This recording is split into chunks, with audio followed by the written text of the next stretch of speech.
Meron pa kasi akong natitirang available credit kaya nakapag-loan pa ako kahit hindi pa tapos yung nauna kong loan. Eto naman, babayaran ko siya for 2 months pero isasabay ko ng bayaran dito sa first loan ko. Dalawa na yung cash loan na babayaran ko. Click Pay Now. Again, bukod nga sa installment na to, ay meron pa rin naman tayong option o pagpipilian kung paano lang natin siya kayang bayaran. Ito yung 2,000 ko na loan at ito naman yung first loan ko na 5,000 na pang last payment na. Merong option dito na pay next installment, merong pay in full, pay custom amount kung magkano lang yung halaga na pwede nating idagdag sa babayaran natin ngayon at meron din namang don't include. Pero syempre kapag binago natin, meron siyang interest rate na maa-apply ulit. Yung mga nauna kong payment, ganito din naman yung mga option niya.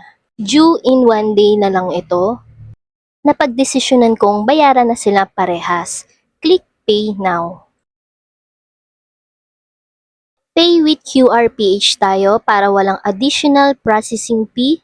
Screenshot nyo lang to or i-download. Dito naman, pwede kayong mamili ng other payment method. I-screenshot ko lang to. And then, exit muna tayo dito sa ating Bilis app at mag-open tayo ng ating GCash account. Wala kasing additional processing fee kapag QRPH ang ginamit natin kumpara sa ililink lang natin sa ating mga GCash account. Click QR, click Upload QR, and then select lang natin yung ating dinownload or in-screenshot. Click Pay. Ito yung aking successful payment details dated June 14, 2026. Ito yung aking transaction details June 14.